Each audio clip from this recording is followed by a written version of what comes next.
And yet in that moment, as I turned the vision inward, that same experience of the pervasive presence of the divine suddenly was in me.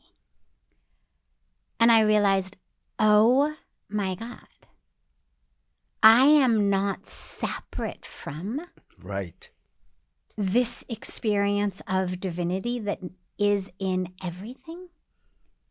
I'm not lacking. I'm not defective in some way. I'm not wrong. I'm not unworthy. Yes. All of the stories that I had told myself, all of the narratives based upon which I lived my life, suddenly I realized were totally untrue. Right. Peace and riches blessings. I am Michael B. Beckwith, the host of Take Back Your Mind.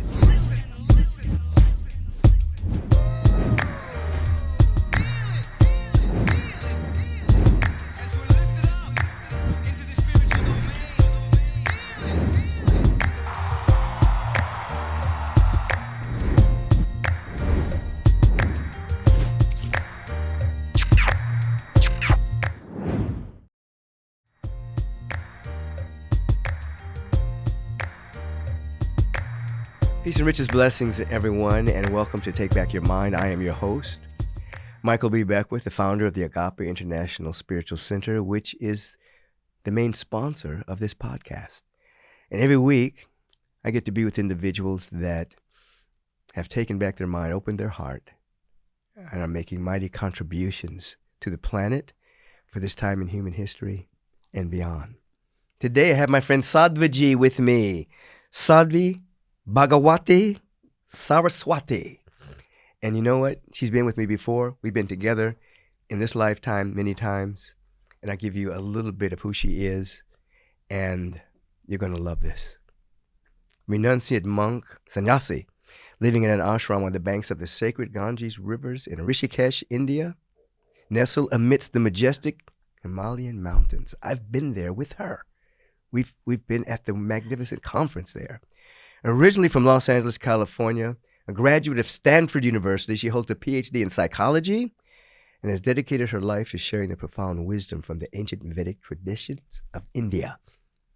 She's a best-selling author, world-renowned speaker, recipient of President Biden's Award for a Lifetime of Service. She serves on the United Nations Advisory Council on Religion. Her latest book, Come Home to Yourself. Simple answers to life's essential questions. It's out now. I got my personal copy. You can't have this one, but you can order your own. This is mine, autographed to me from Sadhviji. Hey, welcome. Oh, Reverend Michael, I'm so happy to be with you. What a joy, what a gift, what a blessing. It always is every time we get together. Yeah. It's just what it is. It is. As soon as you walked in the room and I said, oh, there she is. It feels in and of itself like coming back home. Now, this book that's out, how did it come into being? Because I know you would, and you have your Dharma talks, you would sit with people. Is this almost every day? Mm-hmm. Every day when I'm in Rishikesh. Right, and people would come and you'd lead meditation, you'd answer questions, have dialogue. So did this book emerge from those questions? Exactly. So one of the most joyful ways that I get to serve is to be a channel for that which needs to be spoken. And I say it in that way because, as I'm sure you can really relate to, it's not coming from inside me. Mm-hmm. It's not I'm giving the answers. Mm-hmm. It's if I get out of the way successfully enough, right, and empty myself successfully enough, there is an intelligence, a wisdom in the universe that speaks through me to whatever questions have arisen. And so leading the evening satsang, this meditation and spiritual question answer session, is for me one of just the most beautiful ways of serving, because as I empty myself, as that flow of the divine comes through in response to something that people in the audience have asked, I feel like the first recipient of it. Yes, I understand that. That first recipient of the energy, of the presence, of the experience. And then the fact that it overflows into an answer that is powerful and transformative and healing for people is such an incredible blessing and such an added bonus. Right. And what I've noticed, it's now been almost 30 years that I've been in Rishikesh. And what I've noticed is that the questions that people who come from all over the world ask, and the questions that when I travel all over the world people ask, really the questions seem to keep being the same. Mm-hmm. And they're questions around basically how do we navigate this journey in a body with a karmic package, with family, career, bills to pay, physical bodies, stories, histories, duties, responsibilities, etc. How do we navigate that as soul? Right. As spirit, as divinity, as consciousness? Like, how do we hold this awareness and deal with our mother-in-law at the same time, or deal with our boss, or an annoying neighbor, or the traffic, or whatever it may be? And these questions around finding peace, around freedom from anxiety, freedom from negative thoughts and patterns and emotions kept arising. Questions around the balance between this being and doing, like resting in faith versus standing up and acting. Questions around finding purpose. They just keep coming up over and over again. And they're certainly questions that I had. And when the answers came to me, for me, the answers transformed my life. Right. And as the answers have come through me for others, I've seen it transform other people's lives. And then so many people started saying, you know, what about everybody else? Like, okay, we're blessed enough to come to Rishikesh, to be here sitting in satsang, or to be sitting in a program somewhere in the world that I'm doing.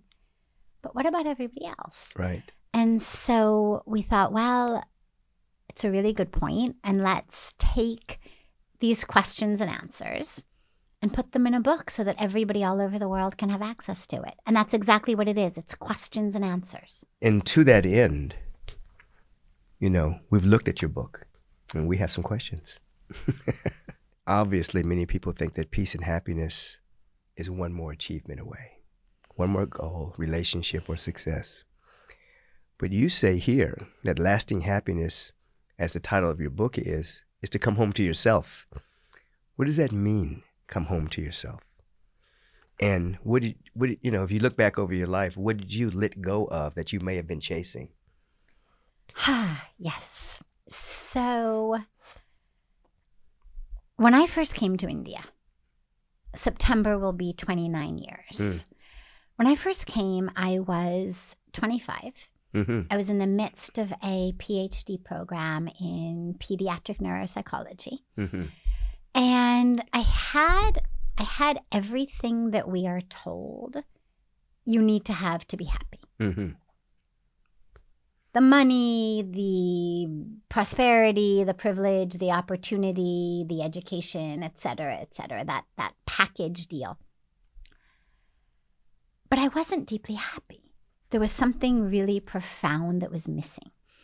And one of the streams of reasons I wasn't deeply happy is just what we know, which is, hey, guess what? Those things don't actually bring happiness. And yeah, you can accumulate them and acquire them. And the fact that you're not happy isn't as strange as it sounds, because those things don't bring happiness. It's like saying, hey, I'm milking this cow, I still don't have orange juice. Well, of course you don't have orange juice because you're milking a cow.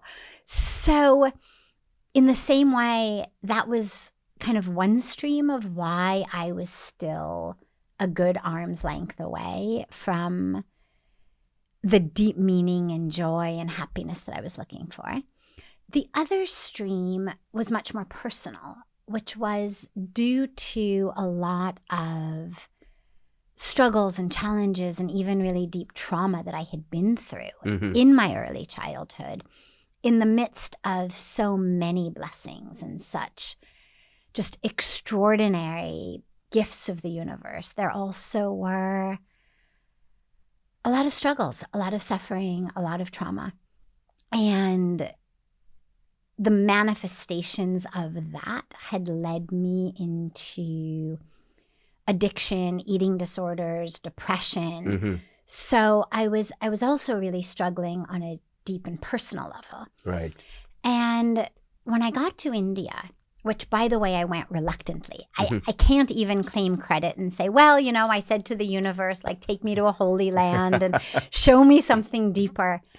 I agreed to go only because I have been a very strict vegetarian since I was 15.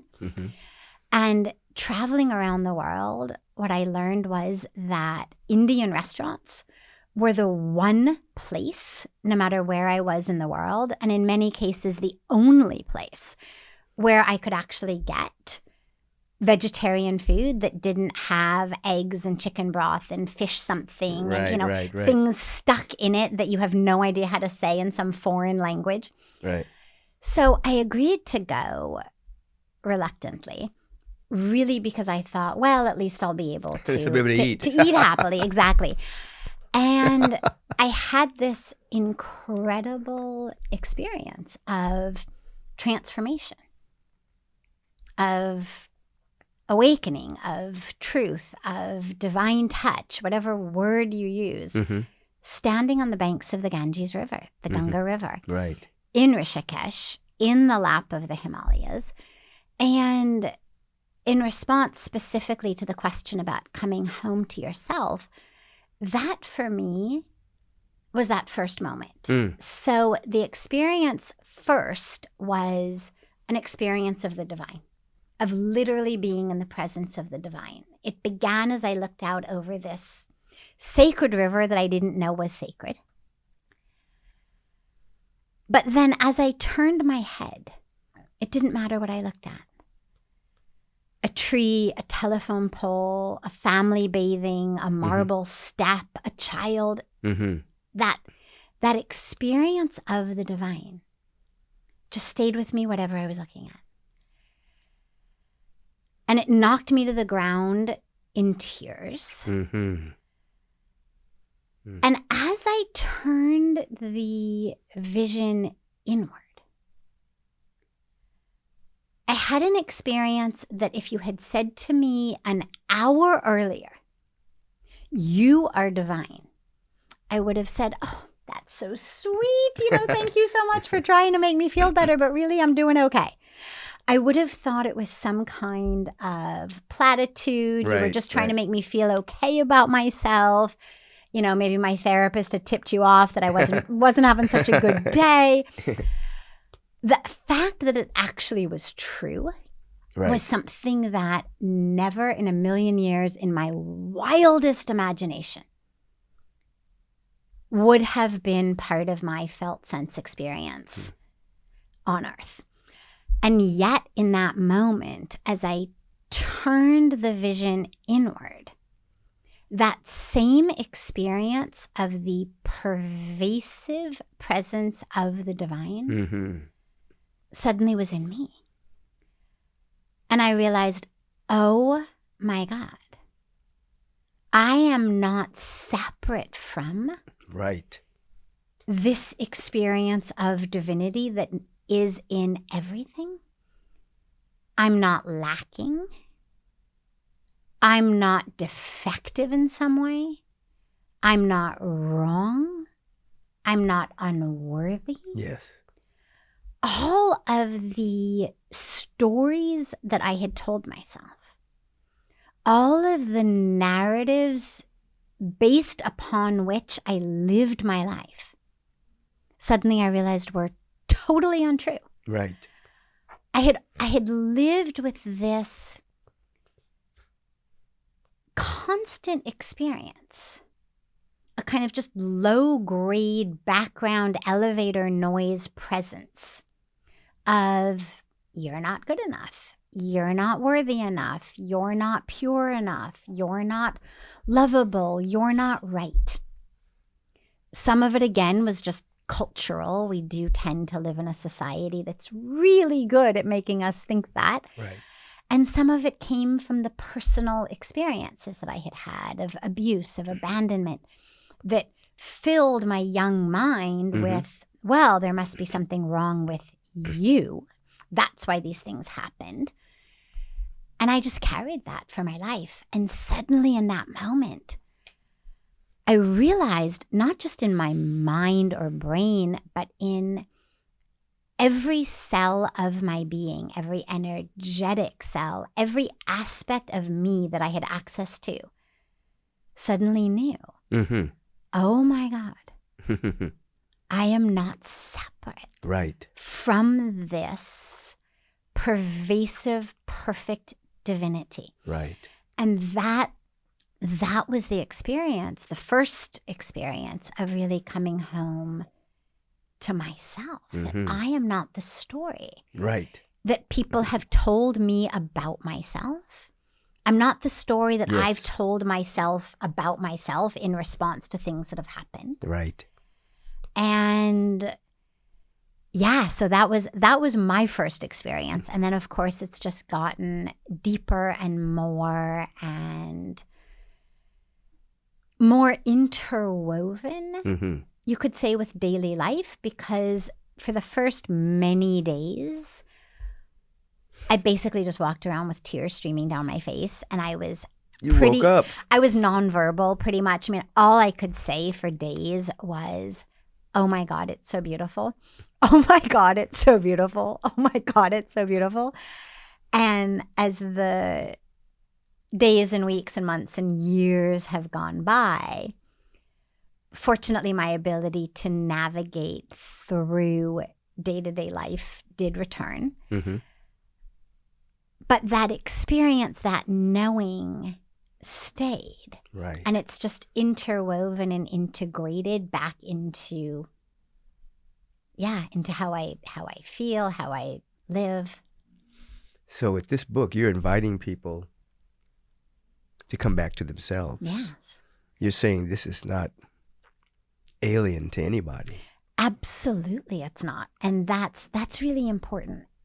My journey, obviously, is really fantastic, quite literally. It's unusual. It's a story, a good story, a true story, but nonetheless a good story. Nobody should ever feel, and I emphasize this all the time, that just because their life journey, their karmic package, did not pick them up out of California and bring them to the Himalayas and give them this type of experience standing on the banks of a holy river, that either this isn't true for them or that it's not accessible or that it's not available, that my life's journey was to go there and then to come back and teach. Right. But the teachings are true everywhere for everyone, wherever you are. Right. So you're not the stories in your head. This is what you just said. So you're not your thoughts. Yes. So it sounds simple. Yes. To say that, I mean, I say the same thing. We're not the thoughts passing through our awareness. Yes. And so what does it actually mean, and how can someone break free from over-identification with the voices in their head and the thoughts that seem to be so pervasive? Yeah. So I think it's 2 steps. Yeah. I think the first step is simple awareness. The first step is simple acknowledgement of the fact that just because I heard it between my 2 ears doesn't make it true. Right. Because I think a lot of us have this misconception that because I heard it in my brain, therefore it is true. Right. As though somehow God were speaking through my subconsciously programmed white and, gray cells. That somehow, because there's a pattern of thought and identification, a pattern of chemicals and electricity in our brain that we call a thought or an emotion, that somehow that makes it true. Mm-hmm. So I think the first step is really just a deep acknowledgement of just because I'm hearing it in my head doesn't make it true. Mm-hmm. And one of the easiest ways that I love doing with an audience that's so quick and easy to just help people realize that is you just tell everybody inside their minds to shout the word hate. Yes. Over and over again for, 30 seconds. And really, with all they've got, just shout hate. And then shout love. Mm-hmm. And notice the difference of how it feels. Mm-hmm. But even more important than that, notice that there's someone in there calling the shots. Mm-hmm. That there is an aspect of our mind that is able to say, oh, now the instruction is to say love. We're done with hate. Now we love. Right. And the first step is just that awareness, because I think a lot of people don't even have that. Right. And to just give them that, oh my God, the fact that hate is shouting in my mind is something I'm consciously aware of, able to change, doing for a reason. In this case, because I've said, hey, do this. But otherwise, because sometime 10 years, 20 years, 50 years ago, someone taught me something that went in and it became a pattern. And now that's what I say inside. Right. But A, it isn't true. Right. And B, I have control over it. The second step then, once we've realized, okay, just because I hear it in my head doesn't mean it's true. The second step has to do with actually regaining the control. Okay. And the way that I think about it is thoughts are vehicles and they take us places. A thought arises, and if it's a thought of, say, anger or resentment or othering or grudges or jealousy, I know where that thought's going to take me, where that thought vehicle is going to take me. Misery. Right. I'm going to feel the longer I stay in that thought vehicle, the worse I'm going to feel. Right. Because I've taken that bus so many times. I know exactly You know the where route. it goes. I know the route. I know the destination. I know the other passengers on the bus. I know it so well. We jump onto these thought vehicles when they arise as though we have no choice. And an example that I give people a lot is imagine that you are standing at a bus station or a bus stop or an airport. And a bus that is not your bus slows down. Right. Or a plane is parked at the gate that is not your flight. Right. You're not going to get on it just because it's there. Right. You'll bow or you'll wave or you'll ignore it, but you're not going to jump on it just because it's there. Right. You understand that is not my bus. It is not my flight. And in the same way, when a thought arises, to look at it and to say, is this going to the destination I want to go? I love it. Is this a thought vehicle that is taking me to love, to expansiveness, to peace, to truth? Or is it taking me to misery? Right. Because what I've learned in my life is pretty much almost all of the thought vehicles that arise are ones that I've been seeing for decades. It's not like there's some brand new random thought vehicle. They're the same bus. Same ones. Maybe it got a new paint job, but it's the same one. And if we can recognize it and say, oh, I've been on this bus. I know this plane of resentment, of anger, of jealousy. And I know that when we touch down, I am going to feel miserable. And I'm going to need to numb myself with alcohol or drugs or shopping or food or Facebook or whatever it is. Why would I get on that again? Right. And instead to literally do what you would do when it's the wrong bus and to bow or to wave and to get on a different vehicle. Right. And to just literally have a different thought. Right. And it sounds really complex unless you've given people that 30-second super simple experiment in which everybody realizes, oh yeah, I can go from thinking hate or love at will. At will. And you're also, at that moment, seeing what you're saying, that you're not actually that thought. You're actually observing the thought that can take you somewhere. Absolutely. But it's not your identity. No. Yeah. You're the person watching. Absolutely. Well, you know, there's a beautiful, beautiful meditative practice called neti neti. N-E-T-I, which means not this. Not this. Right. And it's a practice that we do in meditation, eyes closed. And it begins with basically saying to yourself, I'm not the clothes I wear. So I am not this, you know, burgundy, reddish shawl. I am not the skin beneath my clothes. I am not the blood beneath my skin. And you go layer by layer by layer. And it's obvious. I mean, I change clothes. I'm still here. My skin peels off and regenerates. I'm still here. I donate blood, receive blood. Blood regenerates. I'm still here. And you go layer by layer, deeper and deeper. And eventually you get to a place where you say, I am not serotonin. I am not dopamine. I'm not norepinephrine. I'm not oxytocin.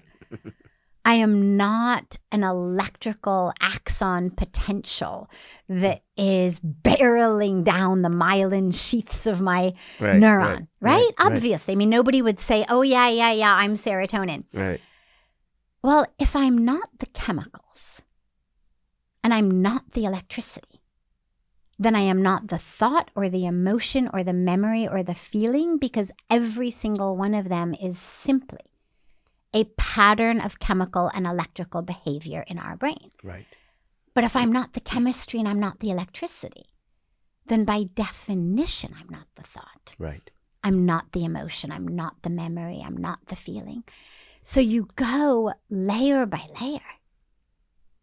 And eventually you get to a place that the Buddhists tend to refer to as nothingness, shunyata.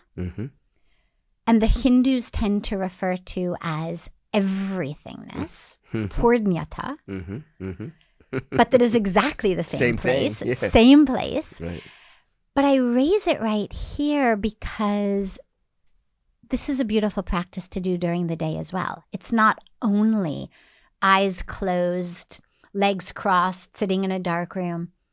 As you move through the day, as these thought vehicles arise, you look at them.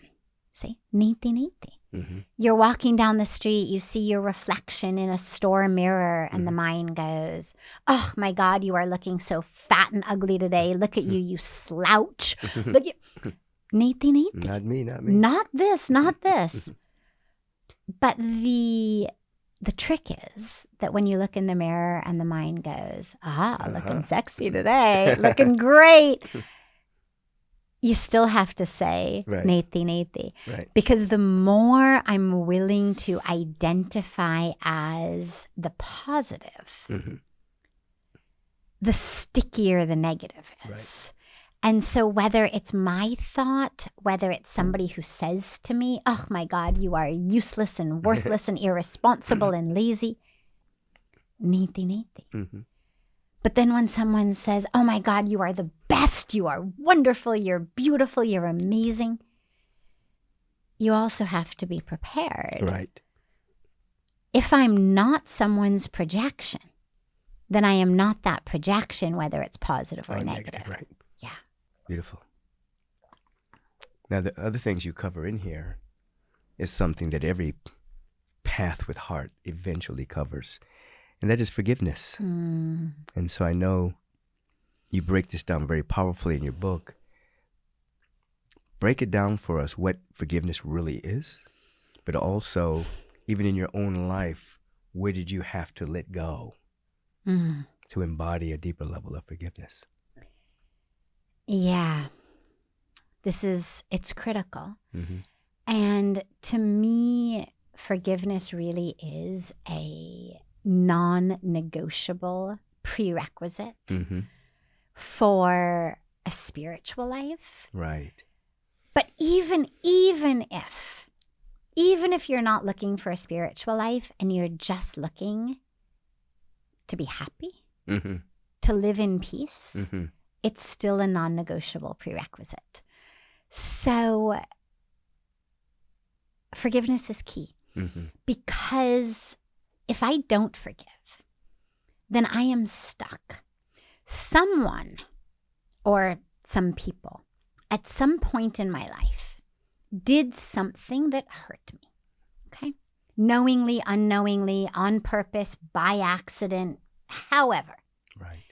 This thing happened through this person or through these people, and it hurt me. Mm-hmm. If I hold on to that, I have chained myself forever to Mm-hmm. the pain, to the event that brought the pain, Mm-hmm.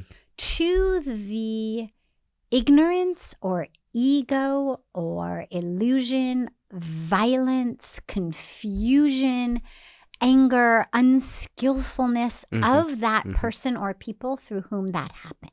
Mm-hmm. And I am unable to be free. And if we're not free, kiss everything else goodbye. Right. You cannot be happy if you're not free. You know, it's actually quite funny because long before COVID, I used to say to people sitting in satsang, I would say, so raise your hand if you're happy to be here. Mm-hmm. And naturally, everyone would raise their hands, especially I'm looking, who's not going to raise their hand, right? So everybody would raise their hands. And then I would say, okay, now imagine that we locked all of the doors and you can't leave. Now who's happy to be here? Right. And you see people looking around like, do I still have to raise my hand? Because that doesn't sound like so much fun anymore. Right. Now, here we are gathered together. We're meditating. We're diving into spiritual truths. We're deeply enjoying ourselves. But the moment that freedom is taken away, even if you were not planning on going anywhere, Mm-hmm.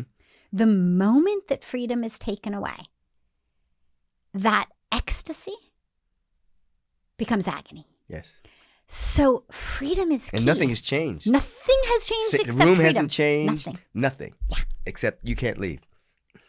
I've stopped giving that example since COVID because it's taken on a bit of a People being locked down. deeper triggering situation for people. But this is why freedom is key, because without freedom, I cannot be happy. It doesn't matter where you are. Right. You can't leave means your ecstasy has become agony. Mm-hmm. If I want to be free in life, Yes. I have to unchain myself Yes. from all of the anger that I am holding on to, the pain I'm holding on to, anchored in moments, events, people of the past. Yes. However, here's the key. Forgiveness has nothing to do with whether what that person did is forgivable. That's right. And that's the place people get stuck, Mm-hmm. is it's always the, wait, my thing is unforgivable. Right. Like, but what about this? But what Right, about right. that?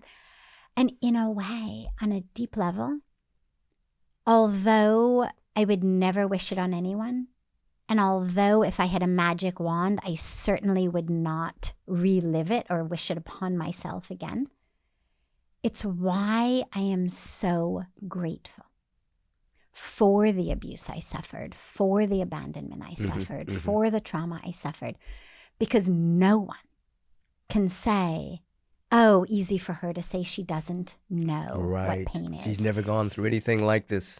Easy for her to say because she hasn't been abused or traumatized. Mm-hmm. Well, yeah, I have been. Mm-hmm.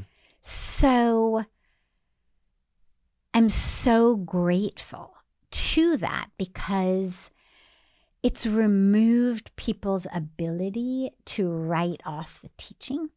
and to have to find that in themselves. Right. So the forgiveness has nothing to do with what somebody did being okay. Absolutely. We are not condoning it. We're not saying to the universe, hey, that was great. Let's do that again. What we're saying is, regardless of what someone did, I deserve to be free. Right. Knowingly, unknowingly, purposely, by accident, for whatever reason they did it. Right. It is utterly irrelevant. Right. I deserve to be free because nothing they did has taken away my birthright Yes. to freedom. Right. And that is what we have to reclaim and not get stuck in that person's karmic journey or karmic package of which aspect of ego or ignorance or illusion or fear or confusion or unskillfulness or whatever it was that led them to do that action. Right. It's irrelevant. Right. The only thing that's relevant is, are you prepared to take the joy, the peace, the meaning of your life, every minute hereafter, and offer it on the altar of their ignorance and illusion and ego? Right. Because if you don't forgive, that's what you're doing. You're saying, oh yeah, you harmed me once. Well, okay, take every other minute of my life. Here it is. Like, let me offer it to you. You can live rent-free in my awareness. Absolutely. Absolutely. I'm going to hand it to you. What kind of insanity is that? Right. Right. So forgiveness is... It's key. You said it's it. key. Non-negotiable. Yeah. So you've basically said, one, that all forgiveness is actually self-forgiveness. Yes. You're releasing the rancor and the resentment from your own consciousness. In this particular example you gave about people sitting in a room, and the only thing that changed was you can't leave. The room is still the same. Yes. The incense is still sweet. Yes. Candles are still burning. Meditation is still happening. So the other thing you're saying is, with unforgiveness, you've locked yourself in a room. Yep. It's you've put yourself into a prison. Yes. No one else is. Yes. Yeah, they're still doing their thing. Yep. But you're in this prison and can't get out. And you're in the delusion that by you sitting in that prison, somehow that is righting the wrong or balancing the karmic cosmic scales. Right. And this is where I always remind people, we're not the karmic police. I like that. I remember. Until and unless God comes down and taps you on the shoulder and says, hey, could you do me a favor and make sure to note this one for me because my secretary's on vacation? Until and unless that happens, you don't need to keep notes for the universe. The law of karma is perfect. They're going to get whatever's coming to them. We don't have to stand over an apple seed saying, apples, apples, apples. Like in that seed. Right. Is the intelligence, is the becoming of the apple tree. Right. In the seed of what someone has done is the fruit of their karmic. It's already there. It's already there. Yeah. You don't need to be the one standing over it, locked in the jail with them. You don't have to be a law enforcement, exactly. A karmic law enforcer. Yes, yes. You need to be free. Right. And forgiveness is what sets us free. And it was the very first instruction that Puja Swamiji gave me when I asked him about fear. Because I always used to be really stressed and worried. And he said, you fear because you don't trust. And I gave him my story. Here's why I don't trust. Here's what's happened to me. Here's why. I've got this great excuse to not trust. Right. And he looks at me and he says, are you going to take that to the grave? That's a wake-up call. Yeah. Yeah. I was 25. And he says, so are you going to let it go on your deathbed? And then he said, maybe you'll let it go a month before you die. Maybe a week before you die. He's messing with you. Totally. But with such grounded compassion, such presence. And he looks at me and he says, well, I said, no. I said, I'm working on it. You know, there's a process. There's a process. You've been to school. And he looks at me and he said, you're waiting for someone to draw the line. You're waiting for someone to come in and say, you can be done. Mm-hmm. He said, no one will. You can carry it to your grave, or you can let it go tonight. Mm-hmm.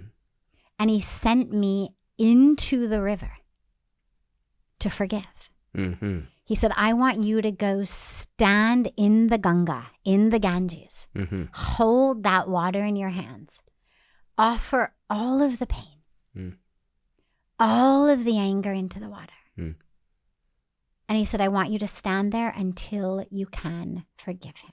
Mm-hmm. And I prayed and I cried, and I prayed and I cried.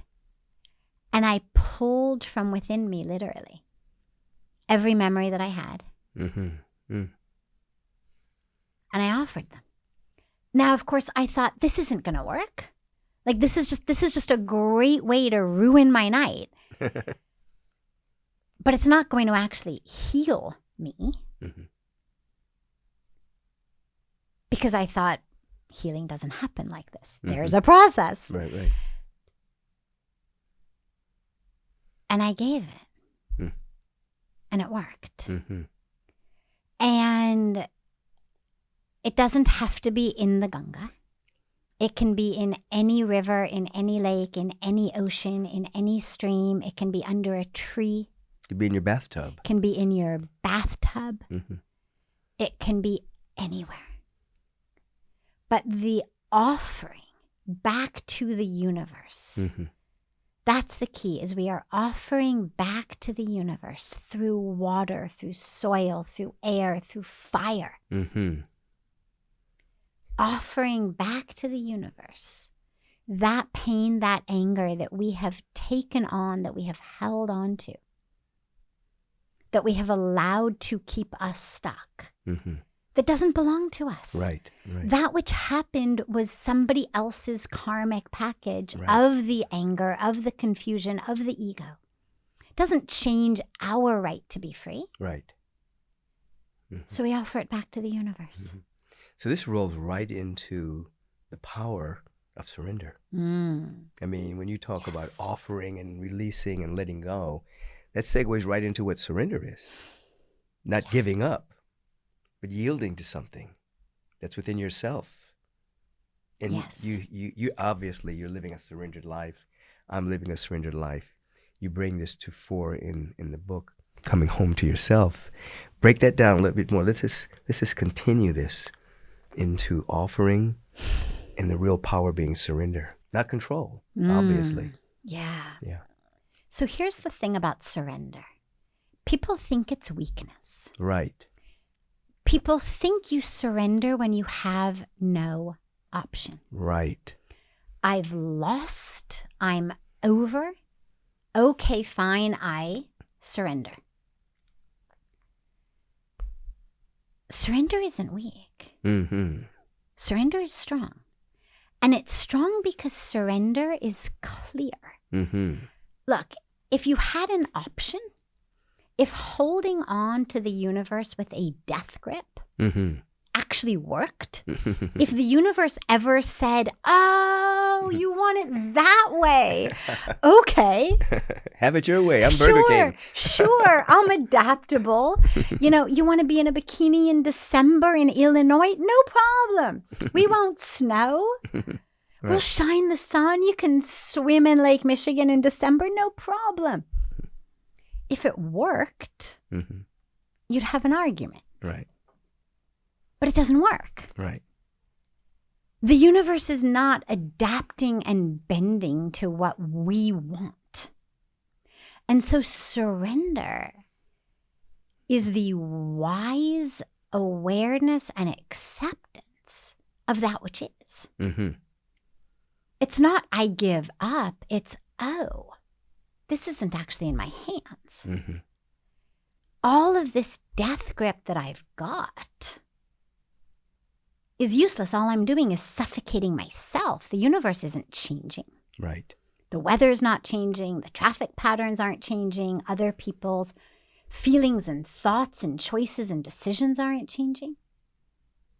The only thing I've done is suffocated myself. Yes.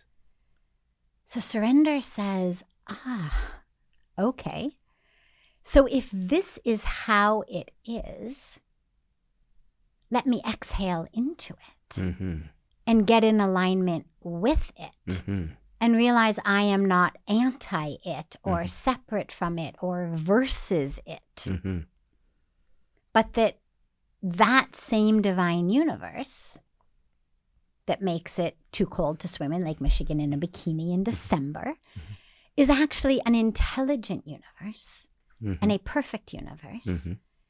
And it flows through me if I can stop blocking up my channel. Right. And it's an allowing of the universe to flow through you. Right. Let go, let God. I mean, God's going to do what God's going to do anyway. Well, God is changeless, so God's being is God's being. So I always like the word alignment, coming into alignment with it. Not agreement with people or any particular system, but coming into alignment with the way it is. So that the way it is can be active in us, and we can represent it. Yes. We can be revelators of it, channels of it, not our own little idea of it, but it. Yes. Yeah. Yes. This is. Yes. Yeah. The other, just listening to you speak, and there's a part of your title, Simple Answers to Life's Essential Questions. The answers are simple, but they're profound. They carry, it's obviously it's you too. It carries the weight of your embodiment of this. So as you're breaking these questions down that I'm asking you, it sounds simple because it is simple. Because if it's too complicated, it's not it. If somebody complicates it, it's not it. It has to be simple. But because of your embodiment of all of these years of deep practice and surrender, when you speak it, it's activated. It's real. It's soul touching. So it's simple answers, but they're profound. So if someone doesn't know, they have a tendency to complicate something that's very simple. Or if they want to sell you something. Yeah, to make it sound profound. Yes, Yeah. exactly, and so, complex. Yeah, I remember being with you in Rishikesh and seeing you answer the questions and just being with you, hanging out, and you continuously carry that vibration. It's just a beautiful. And hanging out with obviously Swamiji, and it's always quite profound. It's always a homecoming. Yes. In a real beautiful and magnificent sense. And it's fantastic. So listen, everyone. This is the name of the book right here. Come Home to Yourself. And we've just touched the surface on basic, simple questions that she elucidated with such profundity and such simplicity and such love.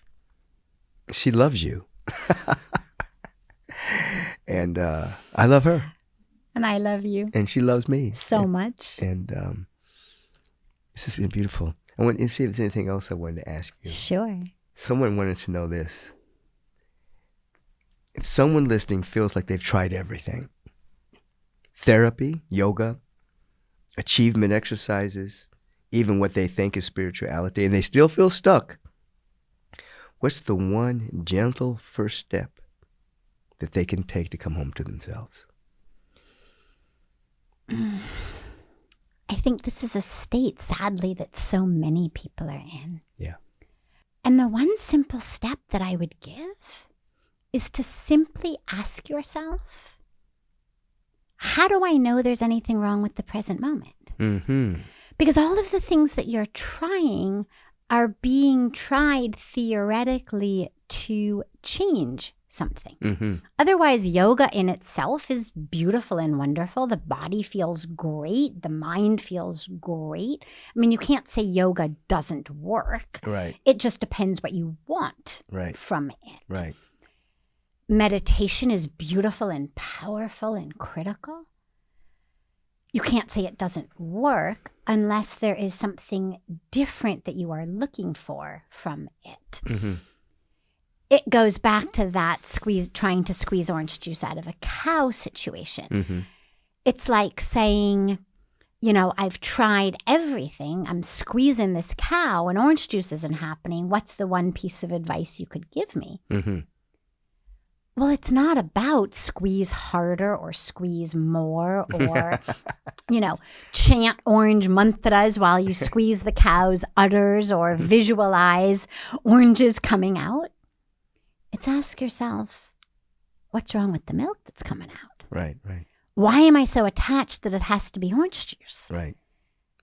What is wrong with this present moment? Mm-hmm. What am I looking for in my yoga, in my meditation, in the spirituality that I'm working toward or adopting that I'm not getting? Mm-hmm. If I'm doing yoga, if I'm doing meditation, if I'm opening up spiritual doors, what way am I still stuck?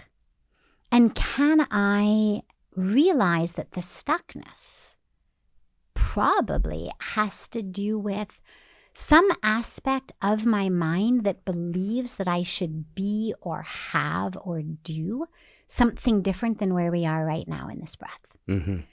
And I would venture to say that in many, many cases, it's actually because of something I've adopted that's been projected onto me. Mm-hmm. In some cases... A future heaven. Exactly. Click here, buy now. In some cases, it's going to be deep, unresolved childhood pain and work that has to be gone through. Mm-hmm. But in so many cases, that stuckness is because we've been given a model that says, here's who you should be, here's what you should have, here's what you should do. And oh, by the way, spirituality is your way to get there.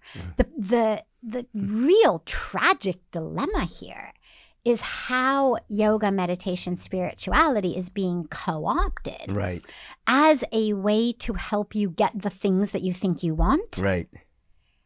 And so they end up actually just making you more and more stuck because you're like, right. Hey, I've been standing on my head for 2 weeks now and my bank balance hasn't increased. Right. Like somebody promised me that if I just did yoga, right. abundance was going to flow in. Right. And I had this mistaken belief that abundance meant money in the bank, right. not a change in how I see the world. Right. And therefore, every time I open my eyes and there's no mound of money sitting in front of me, it means my meditation isn't working. Right. And these are really tragic ways that critical, powerful practices have been co-opted into our materialistic, consumeristic society. Yes. So what I would say to these people is, first of all, how do you know there is something wrong with the present moment? Right.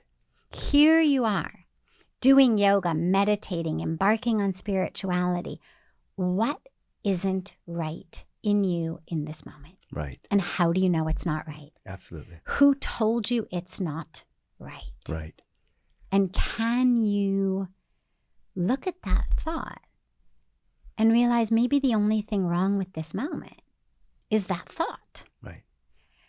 And where did that thought come from? And where did it come from? Going back to you're not your thought. Exactly. Because as you just said, people may be using these particular modalities based on the brainwashing they've received from a consumer-driven society to say you need all of this to be happy when you can actually be happy. Yes. Imagine that. Imagine that. Just you don't have to have 3 in cars. This breath. Exactly. Or whatever the thing is that's popular to the have. Abundance. Well, the abundance is how you feel about what you have, not what you have. Right.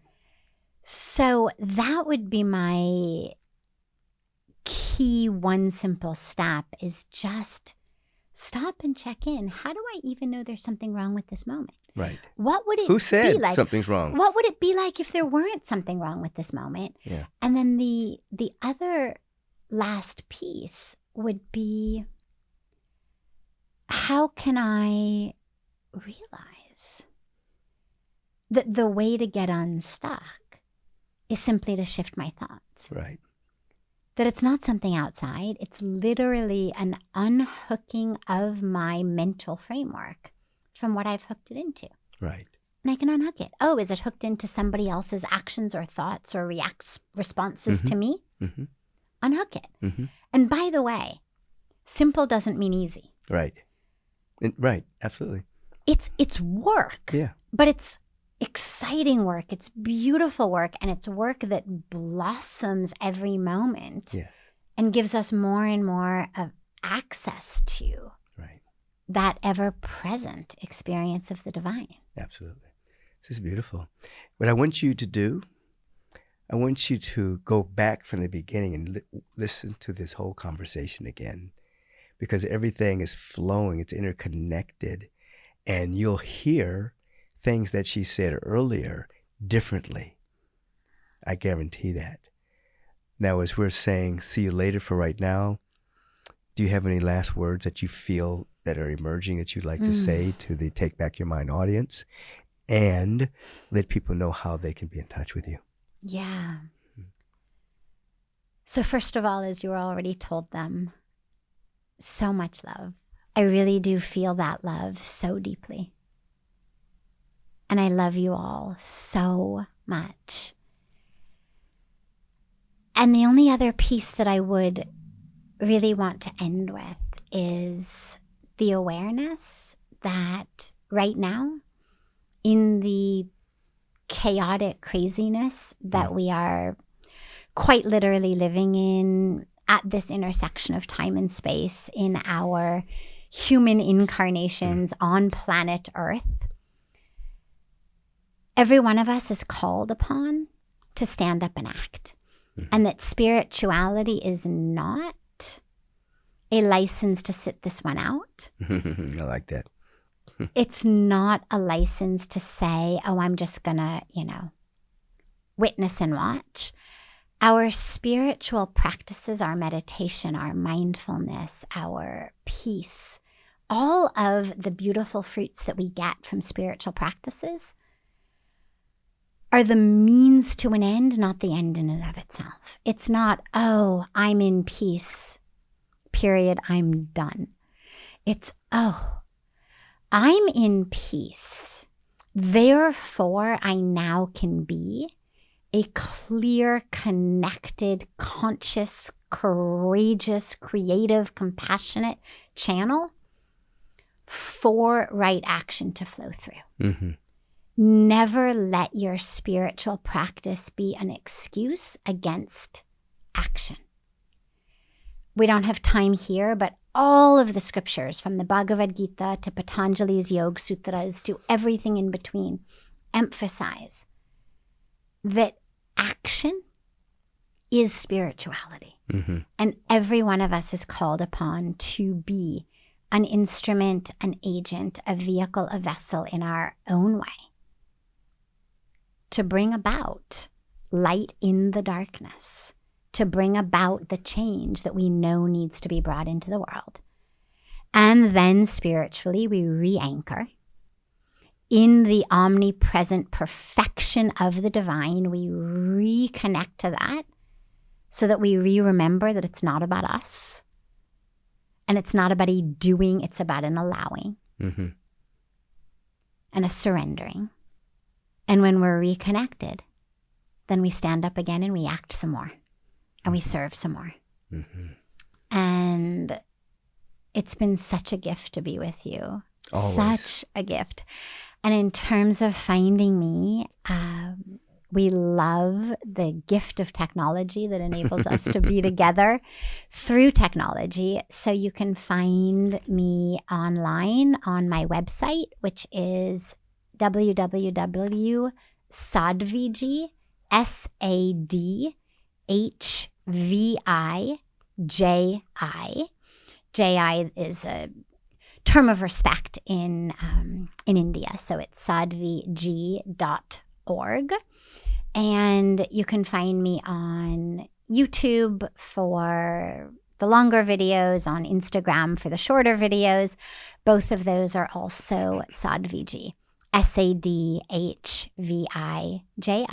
I also have a brand new podcast of these questions and answers. It's called Ask Sadhviji. So ask and then Sadhviji, Ask Sadhviji, wherever you get your podcasts.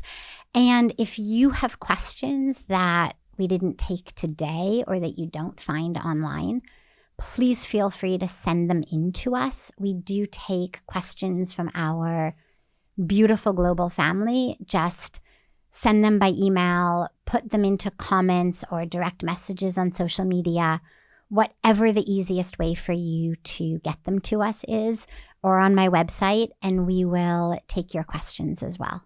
And you can get a copy of Come Home to Yourself online on Amazon or wherever you buy books. There's also an audio version that I recorded myself, so if you like doing it that way. And should you feel called to come to Rishikesh, come and be with us at Parmarth Niketan, on the banks of Mother Ganga, in the lap of the Himalayas. And if you're very lucky, you'll find Reverend Michael there when you come. And what dates are they? Let them know. The yoga festival is the 9th to the 15th of March every year. And we are so much hoping that you will be with us. I think I can be there again this next year. I've been there a few times. It's magnificent. And we have bathed in the Ganges together and done so much. It's very, very powerful. Thank you for being with us. Of course. Love you. We want you to come home to yourself. Yeah. Have a beautiful and bright day. Peace and blessings.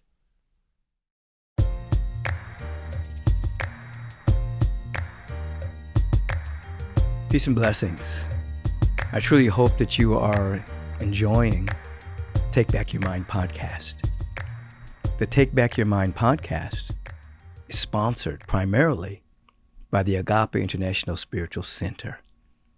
In other words, everything that you see in terms of the staff that puts this together, the editing, the equipment, all of this is sponsored by our Agape International Spiritual Center. So if you are enjoying the podcast, I'm inviting you to support the sponsor. Support Agape. Simply go to agapelive.com and make a donation. And say in the donation that you are supporting the podcast. It allows us to keep broadcasting.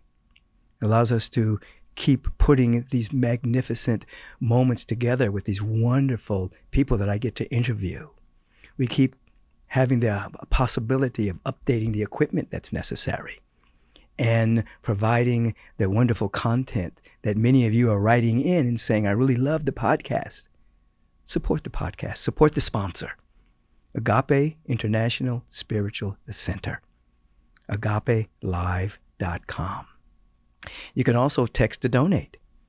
You can text the word give to 424-321-6243 and put podcast so that we know that you're really supporting this wonderful podcast. Our secondary sponsor is Adaptozen, Adaptozen. This is my superfood greens. It's nutritionally dense because I teach spirit, mind, and body.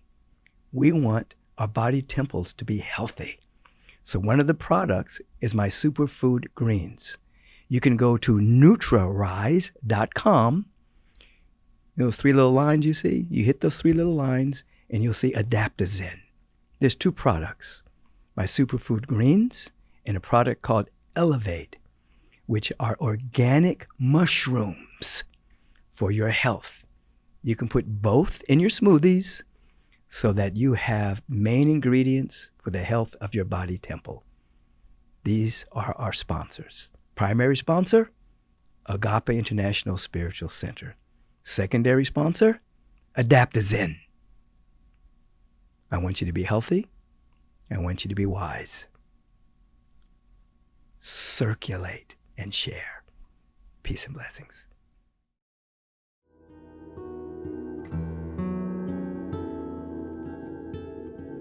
Dynamic blessings, and as we continue the Take Back Your Mind podcast, you already know by now that what's important to me is that we have some moment of meditation, a way by which we extract our attention from the apparent external world, the world of conditions and circumstances, and begin to go in and have an encounter, contact with the divine presence, which is our very life and being. People spend a lot of time dealing with conditions, forgetting that those conditions emanated in someone's mind and then condensed themselves into time and space. Meditation, we take our attention away from the condition and we go from condition to intention. Why am I sitting? I'm sitting to wake up to my glorious nature. As I've taught over the years, we enter into the temple of enlightenment with the awareness that we're already enlightened. We're just removing the mental obstructions that are preventing us from seeing our real nature and being. I invite you to turn within with me right now. Your feet placed on the ground, hands that say on your knees or in your lap facing upward as a sign of receptivity, thumb and forefinger touching, a mudra of transcendence, transcending the ego, transcending the separation. And we establish ourselves as intentional beings. Let us intend that this sitting is dedicated to our awakening to our glorious nature, while at the same time we stand in proxy for individuals on the planet who for whatever reason cannot sit. They may be in a war-torn area, a drought, tsunami. There may be some kind of survival issue, and they don't have the wherewithal to stop and to contemplate their real nature and being. They're just trying to survive. So we sit for them because they are us and we are them. And in truth, the quantum field in the mind of heart, mind of God, there is no other. It is only us. So intend to wake up to your glorious nature.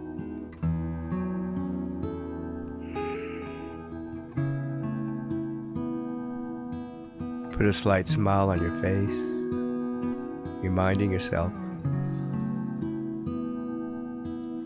that you have so much to be grateful for in this moment.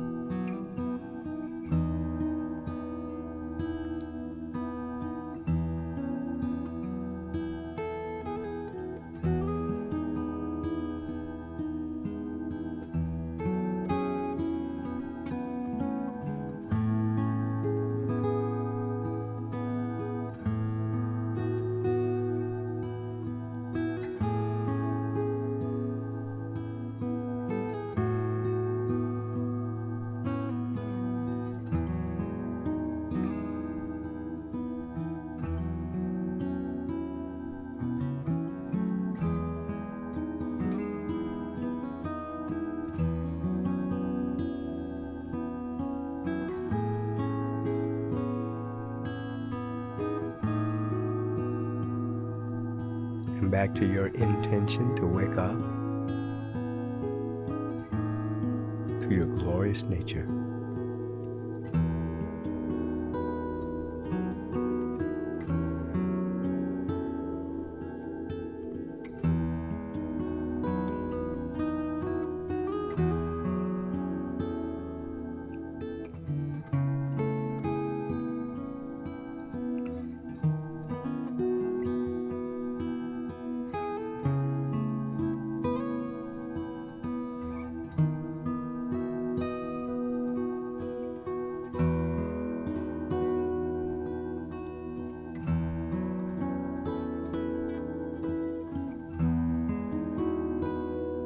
This is a pure moment of silence and stillness, dedicated to our awakening and the awakening of all beings on this planet.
And now let us give thanks for our life,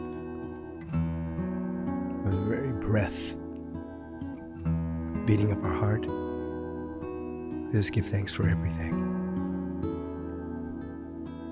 And as we're rising up in the frequency of gratitude, thanksgiving, we draw all beings into this frequency, that we may all wake up to our glorious nature of love and compassion and beauty, peace and pure joy. This is all happening now, and so it is. Amen and Ashe. Thank you so much for joining me in this moment of meditation. Continue to practice on a regular basis, and you will see unfolding results in your own life. Peace and blessings. Your time is very valuable, so I want to thank you for lending us your ear and participating in taking back your mind. If you want to submit a question for the question of the week, please submit it to podcast@michaelbeckwith.com. If you've enjoyed what you've heard today, please submit a review and let us know your thoughts. Stay on top of current episodes by subscribing to the podcast so that you'll receive alerts and not miss one single episode. And feel free to share this podcast with all of your friends and family. And until we meet again, take back your mind, and you will take back your life. Peace and blessings.